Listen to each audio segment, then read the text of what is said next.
สวัสดีค่ะนะคะก็กลับมาเจอกับเอื้อยุ้ย Study Plus เนาะตอนนี้ก็รอน้องๆเนาะเข้ามากันเนาะตอนนี้เอื้อยุ้ยขอเปิดเพลงแป๊บนึงแล้วกันเนาะจะได้แบบเปิดมหาวิทยาลัยให้ดูพลางๆก่อนแล้วกันเนาะสมมติว่าเอื้อยุ้ยเนี่ยเดี๋ยวเอื้อยุ้ยขอเปิด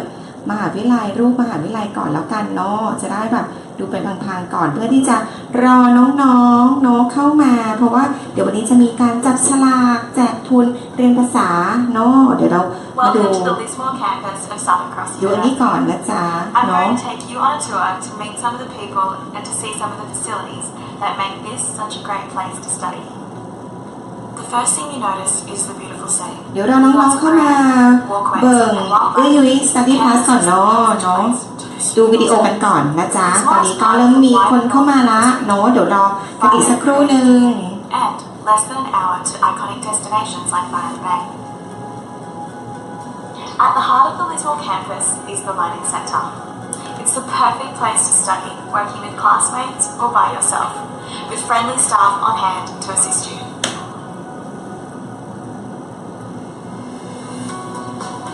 Degrees on offer at the Lismore campus reflect a range of disciplines: business and tourism, creative and performing arts, humanities and social sciences, education,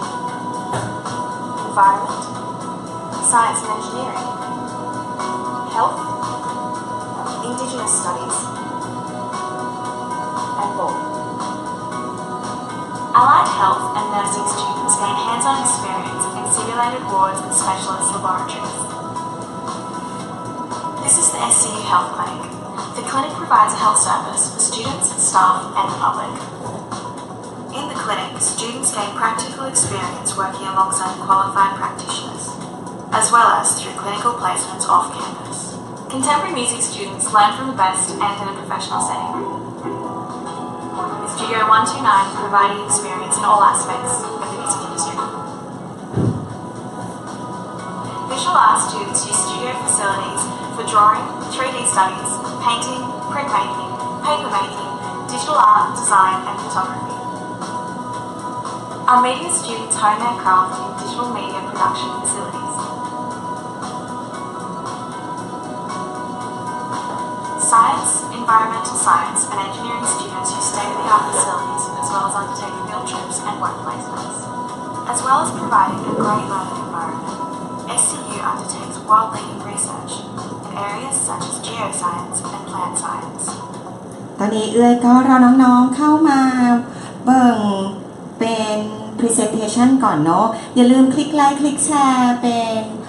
คลิปนี้เนาะคือคลิกไลค์คลิกแชร์ไลฟ์ครูยุ้ยด้วย Study Plus เนาะอย่าลืมเพราะว่าเดี๋ยวเอื้อยุ้ยเนี่ยจะเลือกมา1คนหลังจากจบไลฟ์วันนี้อย่าลืมคลิกไลค์คลิกแชร์กันเนาะอย่าลืมเนาะทีนี้เริ่มเข้ามากันเดี๋ยวรออีกประมาณสัก 2-3 นาทีเนาะเดี๋ยวเรามาดูวิดีโอกันก่อนนะเดี๋ยวรอน้องๆก่อนเนาะ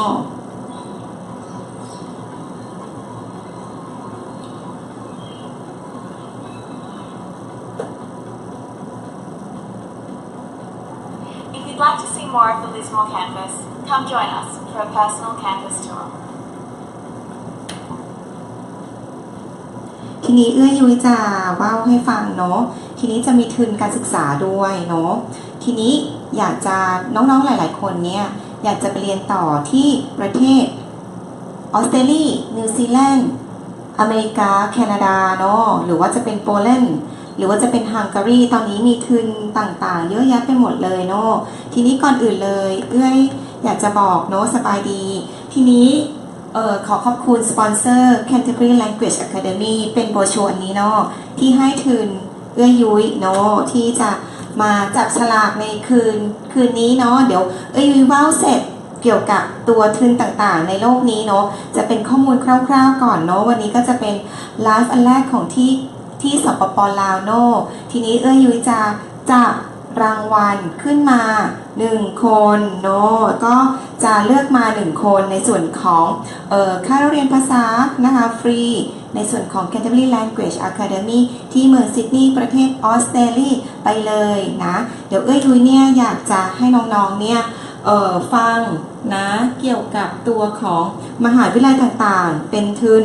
เนาะเดี๋ยวเริ่มต้นด้วยในส่วนของมหาวิทยาลัยในออสเตรเลียก่อนเนาะเดี๋ยวเรามาดูกันเนาะมหาวิทยาลัยอันนี้จะเป็นที่ Welcome to the Southern Lismore Cross campus of University Southern เนาะ Cross University. เป็นมหาวิทยาลัย I'm going รั to ฐ take บาล you ของ on ป a ระเทศ tour ออสเตร to เลี meet ย some of the people เป็น Top 10 and to see some of the University ของโลกนะ facilities ตอนนี้ that เนาะ make this such a great place to study. The first thing you notice is the beautiful setting. With lots of greenery, walkways and wildlife, the campus is the perfect place to pursue your studies. Lismore is part of the wider Northern ตอนนี้ River มีทุนของ Southern Cross University หรือว่าจะเป็น Deakin University เนาะน้องๆสามารถที่จะสมัครที่ห้องการ Study Class ได้ At the heart of the Lismore campus is the Learning Centre. It's the นี่จะเป็น perfect place ห้อง to สมุด study เนาะ working with ของที่มหาวิท classmates ยา or ลั by ย yourself, with friendly staff on hand to assist you.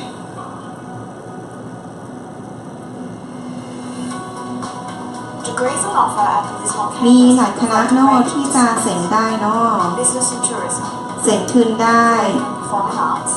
humanities and social sciences, นี่จะเป็นมหาวิทยาลัย Southern Cross University เนาะ environment, science and อย่าลืม engineering, กดไลค์กดแชร์ให้เอื้อยเนาะ Indigenous studies, and law. Allied health and เห็น nursing ไหมมหาวิทยาลัยเขาน่าเรียนเนาะมีเกือบทุกคณะเลย This is the SCU Health Clinic. จะมี The Health clinic Clinic provides ด้ว health ย service for students, staff and the public. In the clinic, students gain practical experience working alongside qualified practitioners. เห็นไหมเป็นมหาวิทยาลัยที่น่าเรียนเนาะและเป็น Top 10 University ของโลกนะตอน Contemporary นี้ music students learn from the มี best มิวสิก and in a มี professional setting. Communication Art Business IT Studio 129 Law provides Engineering experience in all aspects of the music industry. Visual arts students use studio facilities for drawing, 3D studies, painting, printmaking, papermaking, digital art, อย่า design, ลืมกดไลค์กดแชร์ให้เอื้อยด้วยเนาะเอื้อยจะได้รู้ว่าใครกดไลค์กดแชร์แล้วจะได้เลือกได้ถูกเนาะ media production facilities. Science, environmental science and engineering students use state-of-the-art facilities as well as undertake field trips and work placements. As well as providing a great learning environment, SCU undertakes world-leading research in areas such as geoscience and plant science. The social side of the อันนี้ university จะเป็นมหา offers วิทยาลัย Southern Cross University เนาะที่ออสเตรเลียน่าเรียนเนาะอันนี้เป็นคาเฟ่เทเรียแล้วก็มีคลับต่างๆเนาะมีเด็ก International Student ค่อนข้างหลายเนาะ and activities เป็น organized จิม by the uni life อัน team. นี้เป็นที่ออกกำลังกายเนาะมีสระว่ายน้ำด้วย เป็นน้ำอุ่นเนาะบ่หนาว ตอนนี้ที่ Accommodation is ลาว also นะ available หนาว on เนาะ campus หนาว at หลาย SCU เลย College.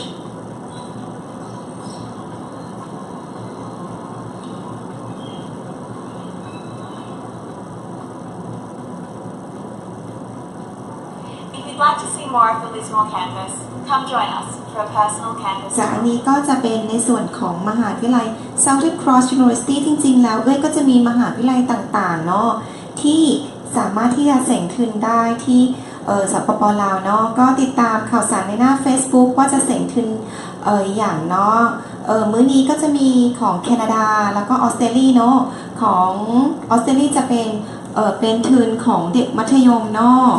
วันมื้อนี้เนี่ยได้เสงไปแล้วของออสเตรเลียจะเป็นทุนมัธยมเป็น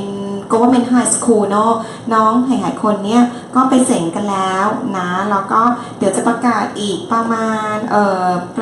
ณอีก3อาทิตย์เนาะไม่บอกเกินนี้เพราะว่าตอนนี้ทางที่ออสเตรเลียเนี่ยเขาปิดทำการเพราะว่าหยุดคริสต์มาสเนาะเดี๋ยวประกาศเดือนมกราเนาะมกราประมาณท้ายเดือนเนาะก็จะประกาศทุนในส่วนของเด็กไฮสคูลที่ได้รับทุนเพราะว่า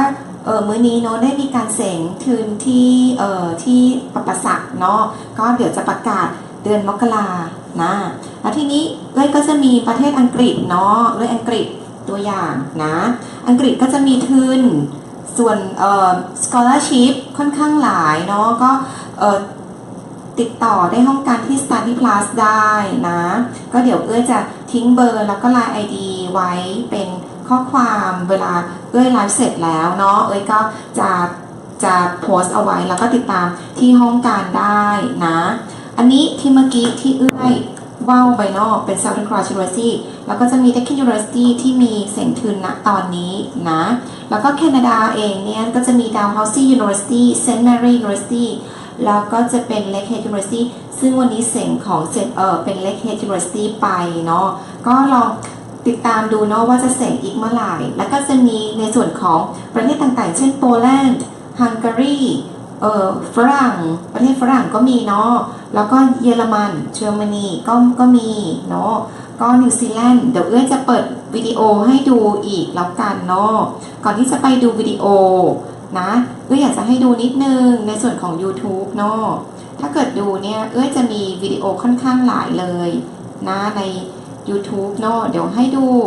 นะอย่างเช่นเอื้อยุยเนี่ยเอื้อยู Study Plus ได้ไปที่มหาวิทยาลัยท็อปอันดับหนึ่งของโลกเลยเนาะไปว่าวเองไปทำวิดีโอเองเลยเป็นอย่างนี้เนาะก็สามารถที่จะติดตามได้ที่ทาง YouTube ของ Study Plus ได้เนาะก็จะเป็นยุยเนี่ย Study Plus เนี่ยไปที่ประเทศอังกฤษหรือว่าจะไปประเทศโปแลนด์หรือว่าจะไปประเทศไอร์แลนด์หรือว่าจะเป็นออสเตรเลียหรือจะเป็นแคนาดาเนาะคือมีมหาวิทยาลัยหลายเลยแล้วก็อันนี้จะเป็นมหาวิทยาลัยอันดับหนึ่งของประเทศอังกฤษคือ Cambridge University of Cambridge นี่จะเป็น King's College ซึ่งเอื้อยจะมีทุนต่างๆด้วยที่จะมีทุน 100% ที่จะให้ข้อมูลได้รวมค่าที่พักรวมเป็นอยู่รวมตั๋วเครื่องบินเนาะแต่ว่าอันนี้ก็สามารถติดต่อได้ที่ห้องการ Study Plus ได้เนาะอันนี้ก็จะไปดูได้ในวิดีโอของเอื้อยยุ้ยนะอันนี้นะเอื้อยก็จะให้ดูอันนี้ก็จะเป็นเอื้อยยุ้ยเนี่ยก็จะไปว่าวไปทำเมควิดีโอที่ประเทศต่างๆในโลกนี้ก็จะประเทศ1 ประเทศต่อ 1 เดือนอย่างต่ำเนาะแล้วยุ้ยก็เพิ่งกลับมาจากประเทศไอร์แลนด์อันนี้อาจจะฝากไว้ให้ดูเนาะจะเป็นแบบอันนี้จะเป็นที่ King's College ที่ University of Cambridge ซึ่งเป็นมหาวิทยาลัยอันดับหนึ่งของประเทศอังกฤษเลยเนาะโอเคอันนี้เอ้ยขอฝากไว้นะจ๊ะต่อไปเองเนี่ยเนาะเดี๋ยวเอ้ยขอให้ดู YouTube อีกอันนึงเนาะจะเป็นมหาวิทยาลัยท็อปเหมือนกันเดี๋ยวเอ้ยขอพิมพ์เนาะจะเป็นUniversity of Otago เนาะ University of Otago เนาะอันนี้จะเป็น Top University ของโลกอยู่ที่ประเทศนิวซีแลนด์เหมือนกันเนาะก็เดี๋ยวอาจจะดูวิดีโอตัวนี้เนาะในของเอื้อยให้ดูเป็นมหาวิทยาลัยสวยงามติดอันดับโลกเลยเนาะจะเป็นมหาวิทยาลัยที่ขึ้นชื่อของประเทศนิวซีแลนด์แล้วก็เป็นติดท็อปของโลกเหมือนกันเนาะจะเป็นวิดีโอของอันนี้ก็จะเป็นนี่เป็นท็อปโอเคอันนี้ก็จะเป็นในส่วนของวิดีโอของนิวซีแลนด์เป็นมหาวิทยาลัยเก่าแก่ที่สุดของประเทศนิวซีแลนด์ชื่อโอทาโกซึ่งมีทุนสามารถค่าเรียนเนี้ย 100% เป็น scholarship ได้เนาะเดี๋ยวลองดูเนาะเป็นทุนด้วยสวยงามหลายเนาะงามหลายแต่งามหลายๆเป็น University of Otago ที่ประเทศนิวซีแลนด์ก็จะมีทุน 100% เนาะ up to 100%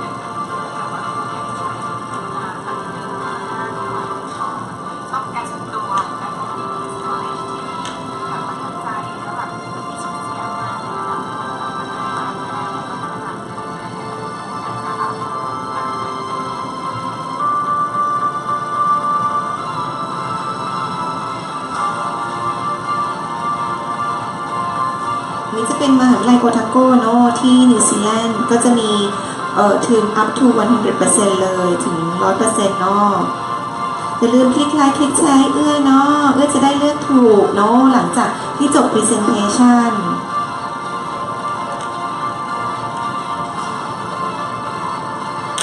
งามหลายแต่เนาะงามหลายๆเลย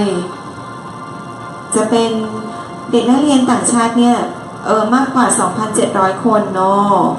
แล้วก็ 4,000 คนมากกว่า 4,000 คนเนี่ยเป็นนักเรียนเป็นปริญญาโทและปริญญาเอกเนาะเห็นไหมงามหลายเลยประเทศนิวซีแลนด์งามหลายๆเนาะงามหลายแต่เลยงามหลายๆเนาะดูต้นไม้แล้วก็เป็น the oldest university in New Zealand เนาะอันนี้ก็จะเป็นตัวอย่างเป็นภาพของ University of Otago ที่ยุยเนี่ยเอามาฝาก เอาไว้วันนี้เนาะทีนี้เดี๋ยวเรามาดูกันใน Facebook ว่าเข้ามาเยอะกันแล้วหรือยังเนาะอย่าลืมกดแชร์กดไลค์ให้เอื้อยเนาะเพราะว่าเอื้อยจะต้องเลือกขึ้นมา1คนเนาะทีนี้ขอขอบคุณก่อนเลยเนาะจะเป็นCanterbury Education Group ที่ให้ทุนเรียนภาษา1 เดือนฟรีเนาะกับน้องๆที่สปป.ลาว1 คนเย้ตบมือให้หน่อยนะกดคลิกไลค์ให้กับสถาบันด้วยเนาะคลิกไลค์ให้เขาเยอะๆเลยเพราะว่าเดี๋ยวเขาอาจจะให้อีกเนาะถ้าเกิดคนชอบนะจ๊ะอันนี้เนาะก็คลิกไลค์ให้กับตัวสถาบัน Canterbury Language Academy ที่เมืองซิดนีย์ด้วยเนาะเพราะว่าเขาให้ทุนมาสำหรับน้องที่สปป.ลาวเดี๋ยวทีนี้เอ้ยดูนิดนึงเนาะอยากไปเดี๋ยวเอ้ยขอดูนะอย่าลืมคลิกไลค์คลิกแชร์กันเนาะเพราะว่าเอ้ยก็ดูตอนนี้ดู follow up อยู่เนาะก็อย่าลืมนะจ๊ะ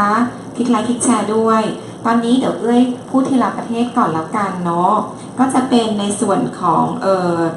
อะไรอะถ้าสมมุติเนี่ยนะคะแคนาดาเองเนี่ยก็จะมีทุนเนาะแคนาดาอเมริกาเนาะ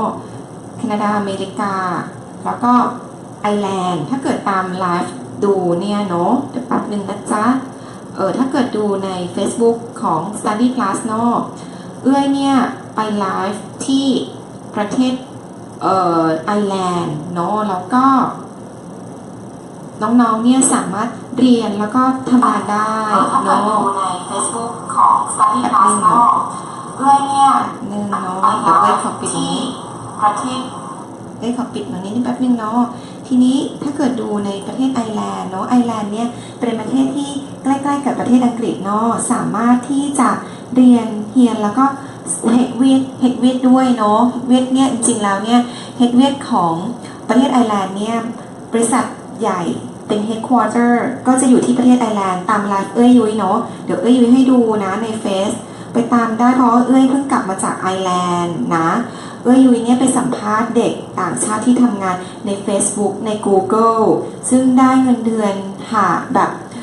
หลายก็ตก US ดอลลาร์ก็ถ้าสมมติเป็น US ดอลลาร์เดี๋ยวเอ้ยขอคำนวณเนาะเอ้ยรู้เป็นเงินบาทก็ตก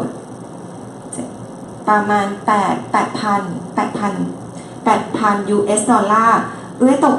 เอ้ยแบบอึ้งไปเลยอุ้ยได้เงินเดือนค่อนข้างหลายมันตกที่ประมาณ 200,000 กว่าบาทอะเนาะเดี๋ยวเอ้ยลองกด 200,000 แป๊บนึง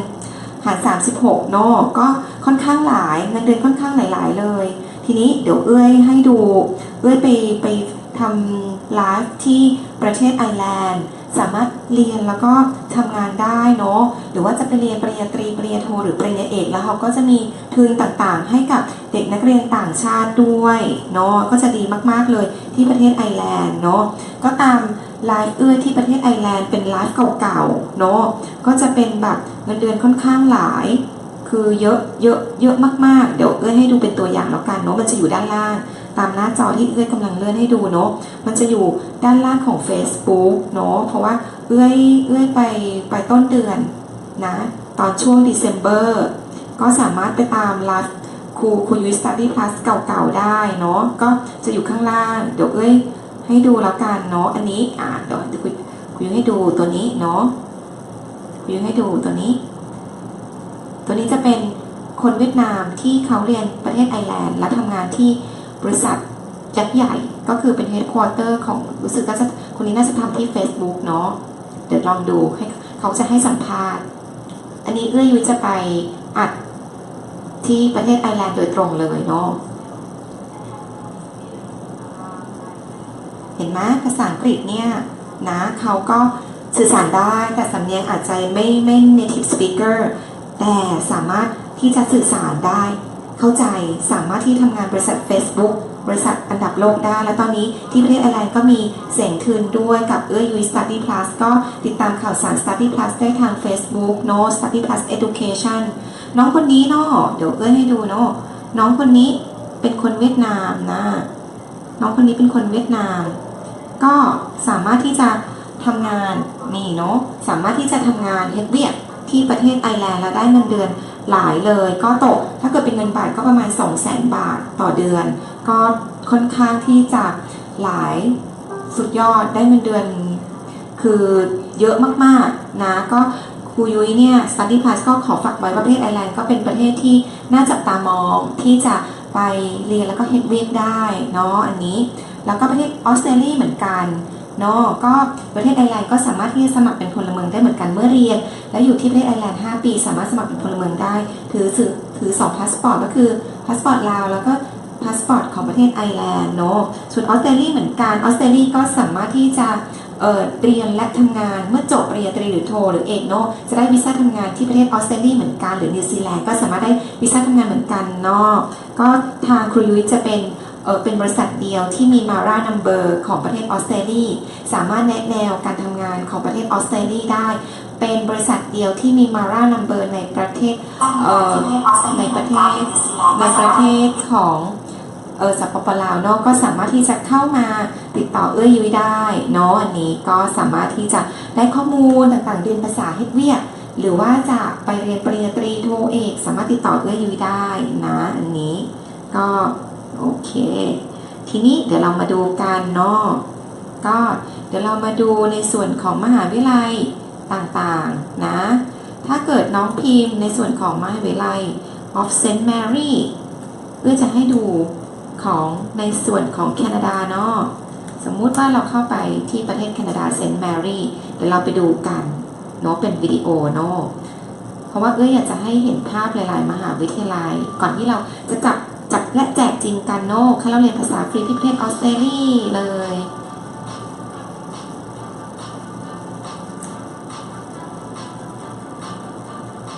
I traveled over 3,000 kilometers to my new home at St. Mary, and I'm so happy I chose Loyola.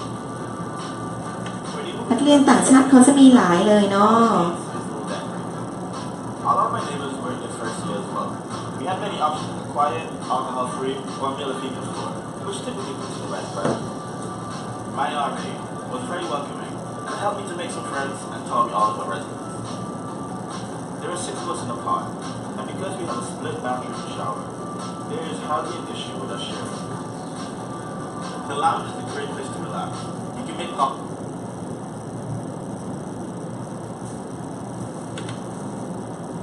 โอเคอาจจะในส่วนของวิดีโอเนาะเดี๋ยวขอข้ามไปแป๊บนึงเนาะมันช้านิดนึงเนาะโอเคเดี๋ยวกลับมาดูใหม่เนาะ The laundry room on the 2nd floor is accessible 24/7, and it's a pretty good size and room enough for you to stay. คือทางมหาวิทยาลัยเองเนี่ยก็จะมีนักเรียนหลายๆชาติเนาะ อันนี้ยุ้ยไปมาแล้วนะจ๊ะก็สามารถที่จะไปดูใน YouTube ของยุ้ยได้ยุ้ยก็จะไปไลฟ์ในมหาวิทยาลัยหลายต่อหลายที่ในแคนาดาที่รู้สึกจะไปประมาณ2 เดือนที่2 เดือนที่แล้วเนาะที่แคนาดาไปไลฟ์สดๆเลยเป็นไลฟ์สดที่ประเทศแคนาดาเนาะ I'm so glad to be part of the Vanier family. It's such a welcoming floor. อันนี้จะเป็นเซนต์แมรี่ที่ประเทศแคนาดาเนาะก็เพิ่งเสร็จทุนไปของเล็กเฮกเนาะก็เดี๋ยวเราประกาศผล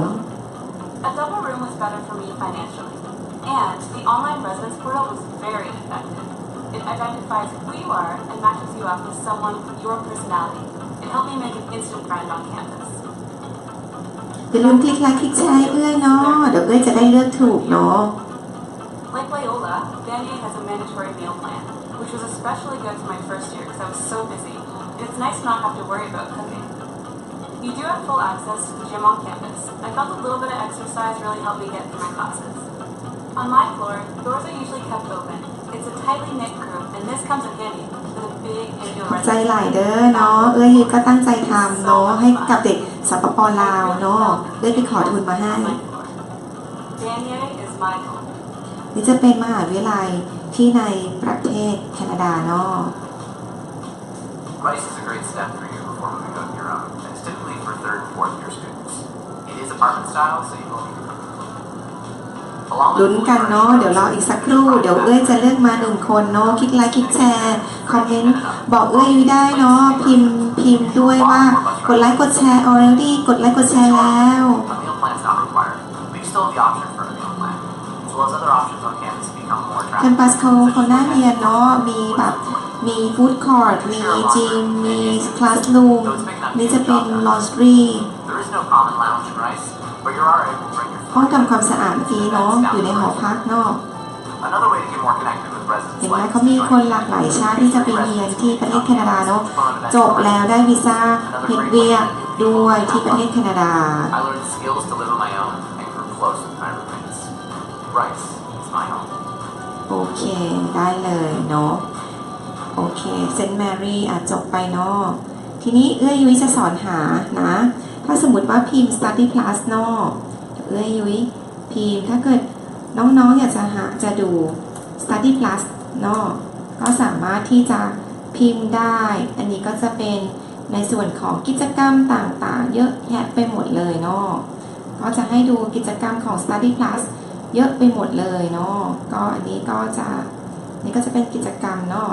เป็นกิจกรรมต่างๆที่ทาง study plus เนี่ยได้จัดทำอันนี้ก็จะเป็นการออกบูธต่างๆเนาะก็จะมีกิจกรรมจัดสอบเสงของทุนที่ประเทศสปป.ลาวด้วยเนาะก็สามารถติดตามข่าวสารครูยุ้ยได้ทาง Facebook เนาะก็อย่าลืมตามกันเนาะก็จะมีกิจกรรมหลากหลายเดี๋ยวได้เวลากันแล้วกดไลค์กดแชร์ตอนนี้กันเลยเดี๋ยวครูยุ้ยขอดูเนาะตอนนี้กี่โมงกันแล้ว20:28 นาทีเนาะโอเคทีนี้เดี๋ยวเรามาดู Facebook กันกดไลค์กดแชร์ตอนนี้ได้เลยคุณจะได้เลือกถูกเนาะว่าคนไหนจะเป็นผู้โชคดีของมื้อนี้เอื้อยยุ้ยก็ก่อนอื่นเลยขอปรบมือกดไลค์สุดยอดให้กับสถาบัน Canterbury Language Academy เลยกดไลค์ให้เขาเยอะๆเลยเขาจะได้มีกำลังใจให้ทุนเด็กสปป.ลาวอีกเนาะคลิกไลค์ให้เขาเยอะๆเลยเนาะเป็นความใฝ่ฝันเนาะหลายๆคนก็อยากจะไปกันเนาะเดี๋ยวเอ้ยยุ้ยตอนนี้กำลังดูหน้าจอ Facebook แล้วเดี๋ยวก็มาเลือกกันเนาะตอนนี้เอ้ยก็เข้าละนะเดี๋ยวเรามาดูกันเนาะเอ้ยยุ้ยจะจัดงานเป็นทุนการศึกษาด้วยประมาณเดือนก็คือวันที่3 มีนาเนาะ3 มีนาปีหน้าติดตามข่าวสารทุนการศึกษาจากทั่วโลกบินมาจากอังกฤษออสเตรเลียเยอรมันโปแลนด์ฮังการีมีมาเลเซียมีอินเดียมีฟิลิปปินส์เนาะก็มีสิงคโปร์ก็จะมาให้ข้อมูลทุนต่างๆสำหรับน้องๆเนาะ3 มีนาปีหน้าอย่าลืมเนาะเสาร์ที่3 มีนาเดี๋ยวเราเจอเอื้อยยุ้ยกันเดี๋ยวเรามาดูกันเนาะทีนี้กดไลค์กดแชร์แล้วหรือยังและน้องๆที่ต่างแขวงเนาะที่จำปาสักหรือว่าจะเป็นที่หลวงพระบางปักเซต่างๆเนาะก็จะเจอเอื้อยยุ้ยนะตามก็คือเอื้อยยุ้ยจะไปประมาณเดือนมกราเนาะทีมงาน Study Plus ไปช่วงเดือนมกราคมนะเดี๋ยวเอื้อยยุ้ยอาจจะไลฟ์ว่าน้องๆเนี่ยก็คือเดี๋ยวเอื้อยยุ้ยขอดูก่อนแป๊บนึงนะเอื้อยยุ้ยเนี่ยทางทีมงานเนี่ยก็จะไปในแป๊บหนึ่งเนาะหลวงพระบางเดือนมกราเนาะเดี๋ยวเอื้อยยุ้ยขอดูวันนะข่าวดีเอื้อยยุ้ยและทีมงาน Study Plus จะไปวันที่25เนาะเดี๋ยว22เนี่ยก็จะไปที่มหาลัยแห่งชาติก่อนเนาะออกบูธแล้วก็25ที่หลวงพระบางเนาะ25 มกราแล้วก็30ที่มหาวิทยาลัยสุวรรณเขต25 เดือน1เนี่ยที่มหาวิทยาลัยนะที่หลวงพระบางเนาะแล้วก็วันที่ติดตามข่าวเฟซบุ๊กได้นะแล้วก็วันที่1 เดือนกุมภาที่มหาวิทยาลัยจำปาสักแล้วก็วันที่10 เดือน2 เดือนกุมภาเหมือนกันที่คราวพลาซ่าเนาะเพื่อจัดงานด้วยแต่ว่างานทุนใหญ่ที่ใหญ่ที่สุดนะเป็นรวบรวมทุนที่ใหญ่ที่สุดก็วันที่3 มีนาปีหน้านะที่ใหญ่ที่สุดเลยเนาะเป็นทุนรวบรวมจากทั่วโลกนะก็จะมาร่วมงานกันแล้วก็มีกิจกรรมหลากหลายเนาะก็มีเจ้าหน้าที่บินมาจากทั่วโลกเลยเนาะแล้วก็โอเคเดี๋ยวเรามาดูกันกดแชร์กดไลค์เอื้อยด้วยตอนนี้เอื้อยกำลังดูอยู่เนาะเอื้อยกำลังหาอยู่นะเดี๋ยวเรามาดูกันว่าใครจะได้เนาะเอื้อยกำลังดูเดี๋ยวเอื้อยขอวางไมค์แป๊บนึงเนาะเดี๋ยวเอื้อยขอหาก่อนใครจะเป็นผู้โชคดีเนาะใครจะเป็นผู้โชคดีคลิกไลค์คลิกแชร์ให้เอื้อยด้วยนะ